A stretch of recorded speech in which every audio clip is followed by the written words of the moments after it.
Bonjour, shalom, shalom, bien-aimés dans le Seigneur.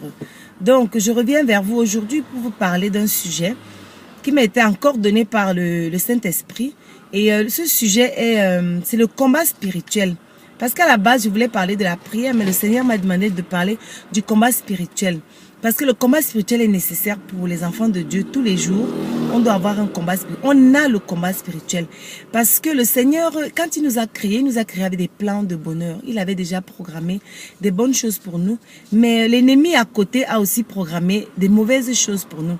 Le Seigneur savait ça. Il savait que tout ce qui l'accepte dans sa vie comme Seigneur et Sauveur, tout ce qui décide de marcher, tous ceux qui prennent l'engagement de marcher avec lui, tous ceux qui décideront de prendre cet engagement, sauront que ils ont pris aussi un engagement d'avoir l'ennemi derrière eux. C'est un engagement avec Dieu, c'est-à-dire un contrat à durée indéterminée avec Dieu et un divorce avec l'ennemi. Donc à partir du moment où on divorce avec l'ennemi, il nous suit, il nous pourchasse tous les jours. Donc le Seigneur, sachant ça, il nous prévient dans sa parole. Il dit d'abord que vous n'avez pas à lutter contre la chair et le sang. Dans Ephésiens 6, verset 12, vous n'avez pas à lutter contre la chair et le sang. Vous avez à lutter contre les dominations, les principautés de ce monde, contre les esprits malins. Parce que le combat sera quotidien. On aura des combats quotidiennement. Ça, c'est inévitable. Mais il nous prévient, il nous demande d'être armés, d'être prêts pour ce combat. Donc, il nous prévient en nous donnant ses armes. Il dit, vous avez des armes. Donc, revêtez-vous de toutes les armes spirituelles afin d'être, comment dirais-je, il dit de vous revêtir des armes spirituelles afin de pouvoir tenir ferme contre les ruses du diable. Parce que le diable, il est rusé. Il est rusé. Si vous lisez dans Luc, je ne sais plus trop dans quel passage, quand le Seigneur a été tenté à la croix, la dernière tentation du diable, on dit dans la parole de Dieu dit, le diable s'est retiré, cherchant un moment favorable. Ça veut dire que le diable, à un moment donné, comme on dit, la parole de Dieu dit, le diable rôde comme un lion rugissant. Il rôde tout autour de nous tous les jours, cherchant qui dévorer. Ça veut dire que quand il rôde, il cherche qui dévorer quand? Au moment favorable. Comme quand ils ont fait, comme on a dit dans la parole de Dieu, au moment où Jésus, il a arrêté de tenter Jésus. On a dit le diable se retira de Jésus, cherchant le moment favorable. Donc dans nos vies, le diable cherche le moment favorable. Il cherche le moment favorable. C'est pour ça que le Seigneur nous demande de nous revêtir des armes spirituelles afin de pouvoir tenir ferme contre les ruses du diable. Donc, moi dans la parole de Dieu, je suis allée lire la parole de Dieu. La parole de Dieu dit que les armes spirituelles que le Seigneur donne, c'est toujours dans Ephésiens 6, qui dit, ayez à vos reins la vérité pour ceinture. Donc, je rentrerai dans les détails une prochaine fois pour détailler, pour donner pour expliquer ce que c'est que la vérité pour ceinture et tout ça, ce sera une autre vidéo. Mais là, je vous donne juste la liste des armes spirituelles. La vérité pour ceinture, la cuirasse de la justice, les chaussures à vos pieds, le zèle de l'évangile, les zèles de l'évangile de paix, d'avoir le bouclier de la foi et le casque du salut. C'est ça, le Seigneur demande de se revêtir de ces 5 armes spirituelles pour pouvoir combattre contre les ruses, pour pouvoir être ferme, pouvoir tenir ferme contre les ruses du diable. Parce que l'ennemi ne nous laissera jamais tranquilles. Parce que l'ennemi, le diable vient c'est un ange déchu qui a été chassé du ciel. Donc de la présence de Dieu. Le diable connaît les bienfaits de la présence de Dieu dans nos vies. Le diable connaît il connaît la joie, il connaît ce qu'on vit quand on a la présence de Dieu, il connaît les bienfaits, il connaît ce que c'est que avoir Dieu dans nos vies, il connaît. Donc il est tellement jaloux de voir les enfants de Dieu être remplis de sa présence. Parce que en Jésus, en la présence de Dieu, nous avons la paix, nous avons la joie, nous avons l'abondance, nous avons le pouvoir. Parce que le Seigneur, il a dit dans sa parole, il a tout accompli à la croix. Donc dans Jean 19, verset 30, il dit, j'ai tout accompli à la croix. Donc, tout accompli, c'est quoi? C'est qu'il est allé au séjour des morts, quand il a été enterré pendant les 3 jours, il allait au séjour des morts, il allait prêcher la parole et il est revenu avec la clé. La clé, quelle est la clé que le Seigneur nous a donnée? Le Seigneur nous a donné la clé de marcher. C'est-à-dire qu'il nous a redonné le pouvoir qui avait été arraché, le pouvoir qui avait été donné au diable sur le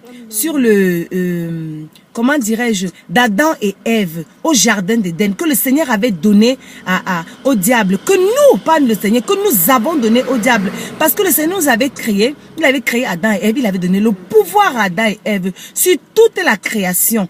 Toute la création, on avait le pouvoir. Mais quand ils ont péché, on a redonné au diable ce pouvoir-là. C'est ce que Jésus est parti chercher au séjour des morts. Il allait récupérer ce pouvoir-là. Il est revenu nous donner le pouvoir. Le pouvoir de quoi? De marcher sur les scorpions et le serpent. Dans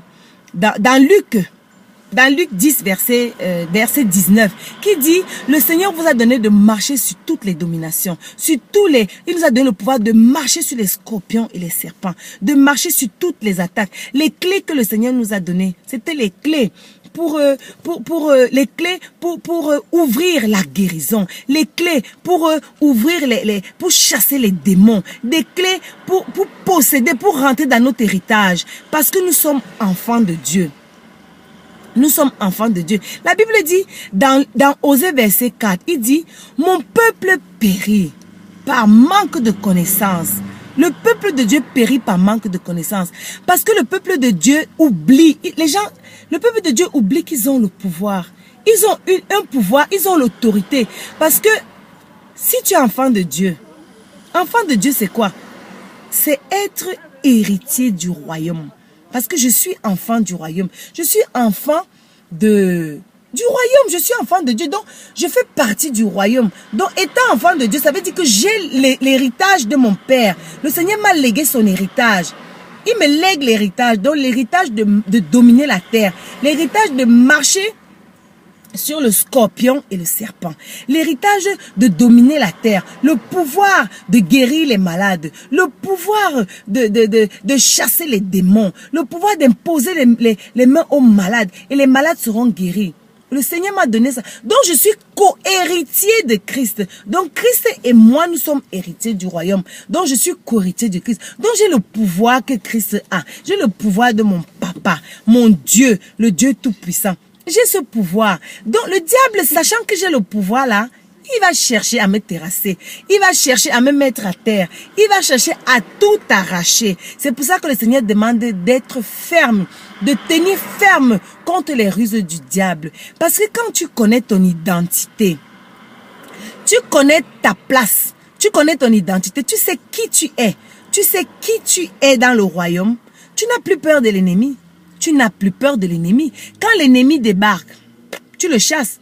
Parce que la première entrée la première porte d'entrée de l'ennemi dans nos vies, c'est dans nos pensées.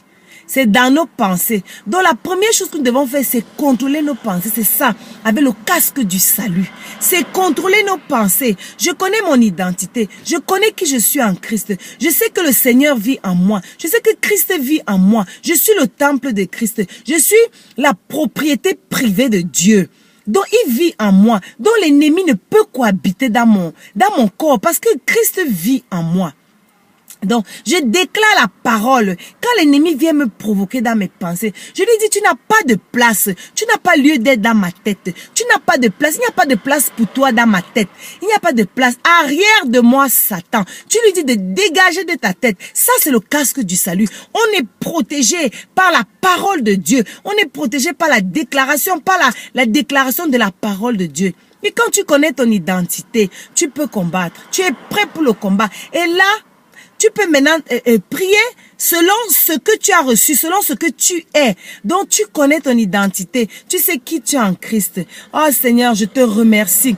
Je te remercie parce que tu m'as dévoilé, tu m'as révélé qui je suis. Tu m'as révélé mon identité. Tu m'as montré que je suis enfant.